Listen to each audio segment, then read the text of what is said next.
you're suffering, if you're in pain, your life doesn't match how you think it should be, and you think you're helpless to change it, now you have only three choices. Choice one, blame something. Blaming, because these are your three choices. When life doesn't match how you think it should be, blame something. An event, someone else, or yourself. As we talked about earlier in the series, blame games just destroy you. There's no progress when you blame. For the moment you feel okay, but nothing changes. What are your real choices? You only have two choices in life. If life doesn't match your blueprint, you either have to change your life. That is, you gotta say, you know what, my body isn't there, I'm gonna go work out. My relationship isn't there, I'm gonna change it. You know, I'm not making what I gotta make, I'm gonna retool, I'm gonna get a new skill, I'm gonna go back to school, I'm gonna start a business, I'm gonna do something. You have to do something to change your life. Or, in order for you to be happy, if you can't change your life, you're gonna have to change your blueprint. Usually in life, it requires a little bit of each. Does that make sense? And if you change your life and change your blueprint, you can have an extraordinary life. Because all of us are going to have times in our life when what we want or think life should be like isn't going to match how life really is. Those moments, if we blame, our life goes into pain. If we change, we can change our life and match our blueprint. But we have to also know when it's not within our control. And that's how we're able to make a shift and change what our story is for our life, what our expectations are, not by lowering them, but by changing what that model really is. I hope this makes sense to you. I'll give you a great example. Years ago, I do a lot of work with business people, celebrities, people of all kinds of walks of life. And I was dealing with a group of people, and they knew a very, very powerful celebrity. And to give that person privacy, I won't tell you too many details so you can't figure out exactly who it is, but it would be a person who was very successful as a woman, who was extremely attractive by cultural standards, a woman who's had a lot of dear friends, a lot of deep respect, so great skill, great ability, extremely talented, quite attractive, quite wealthy in financial terms, and lots of great friends.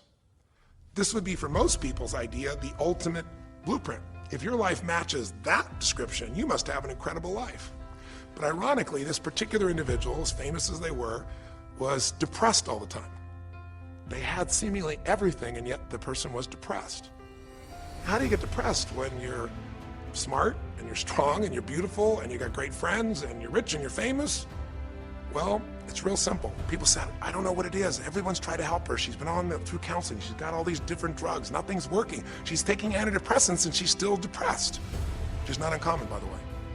Because if you change the way you feel physically, but you still see your life doesn't match how you think it should be at some level, and you feel like you're helpless to change it, you're going to be depressed. So I said, bring her to me. I said, I can help her. I know that sounds like hyperbole. I said, how do you know that, Tony? Because I already know what the problem is. I know someone's depressed. So life doesn't match up with each other. I just don't know what her blueprint is, but we'll find out what it is. Either help her change it, or I'll help her change her blueprint at all. Long story short, very quickly, she came to me and she said, first, half an hour, telling me, apologizing, saying, I know I shouldn't be happy, I know it's silly, I'm depressed. I don't know why I'm so depressed. I know I should be grateful for what I have. I am grateful. There's all these reasons why she knows she should feel good, but still doesn't try to find it. Because I don't care about that. I care about you. The fact that you're not happy has nothing to do with what you have. The fact that you're happy is life doesn't match the expectation. That's the way you're and worse, this depressed all this time, you feel like you have no power to change. So what is that? What did you want your life to be like? It sounds stupid. She said, well, I don't know. I just always, since I was a little girl, dreamed that I would be married and I would have 3 basically perfect children and they would love me totally and I love my husband, he loved me. And I said, okay, so how's that working for you so far? And she said, well, I think you know, she's a pretty famous person. She said, I'm divorced twice, I have no children, and now it's an age. And we gave a clue that means an age where having a child, natural child, is, barring a medical miracle, is not going to happen. So I said to her, well, why don't you just adopt? She said, no, that's not it. So I had a big undertaking. I talked to earlier sessions about there's the surface problem, and then there's the deeper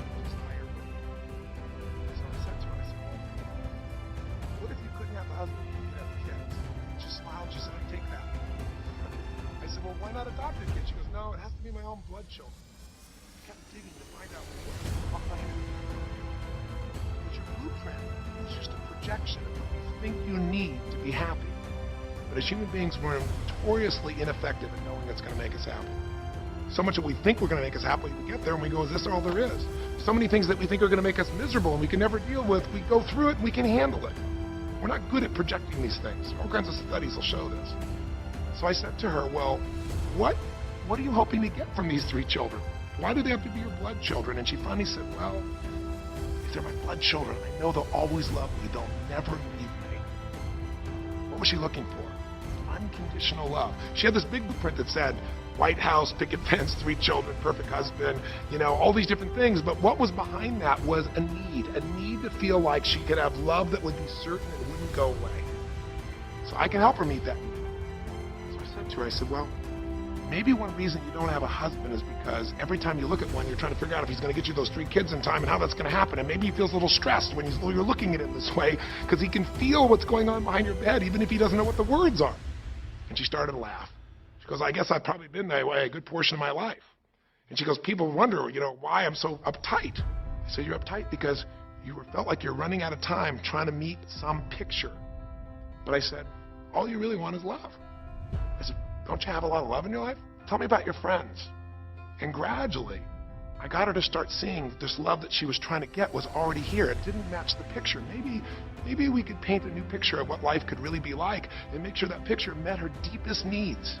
Here's the trap. What do you think happens once you fulfill your blueprint regularly? Once you figure out how to do what you always dreamed of? You always dreamed to live a certain way, and now you're living that way every day. Well, the human nervous system, human spirit needs to grow. So pretty soon you'll get bored with that, and you'll come up with a new blueprint. That's part of life that's exciting. See, if you and I, from this day forward, are going to be happy, just remember what we've said. It takes 2 things, grow and give. A meaningful life comes from growing, that sense of progress, and it comes from having life not just be about me, but about we, doing something that makes me feel connected to other people besides myself. That growth, that sense of contribution fills a deep spiritual need that we all have. If you are unhappy in your life, you got 3 choices, really 2. Blame, that's not a choice, it's not going to work. Don't blame someone else, don't blame the event, don't blame yourself. Just figure out what you're going to do to change your life. That's my specialty. If you like my coaching or my team's coaching, come visit with us. Come to an event. Come get a coach. Come through a program, and we'll guide you through it more than just a few minutes like this, and we'll do it directly in an environment that'll shift you. Or change your blueprint. You're going to have to rewire what's going on inside, and that's what we focus on as well. So I hope this journey has been an interesting one for you. I hope it's opened up your eyes to what it takes to go from where you are to where you want to be. It takes changing your emotional pattern. It takes bringing presence to your life. It takes realizing you have no problems compared to somebody else and putting your life in perspective. It takes the ability to deal with those extreme stresses that happen in your life by questioning your limiting beliefs. And again, we'd love to coach you and show you how to change those in a permanent way where it happens automatically, just like lifting weights so often until the muscle's always there and you find yourself able to follow through. It takes for you to be able to figure out how to deal with crisis and how to turn it around. It takes facing your fear. It takes pushing yourself through what used to stop you. It takes putting yourself in a position where you connect to what's more important than just yourself, what you value than just yourself. And it takes, I think in this case also, the ability to realize that no matter what happens to you, you're more than that moment. You're more than the story you think you're supposed to be. And that even when you're not matching what you think you need to be, maybe there's a reason for that. Maybe you're having to find a different part of yourself that's going to fulfill you at a much deeper level. Sometimes failing to get your goal gives you your destiny. I can't tell you how many people I've known over the years who had an idea of what they thought their life was supposed to be like, and they didn't achieve it, and they felt miserable and upset and frustrated, and one day an opening happened, and they went, oh my God, thank God that didn't happen.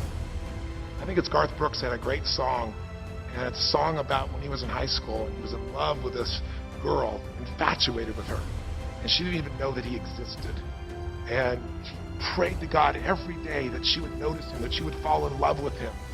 And then, sure enough, she never did. He was so disappointed. His blueprint didn't match. His life didn't match it because she didn't even know he existed. And he felt this suffering. He could do nothing to turn it around. 15 years later, he became a guy named Garth Brooks, somebody everybody knew, and he could rock, stadiums with his energy and his song and his music.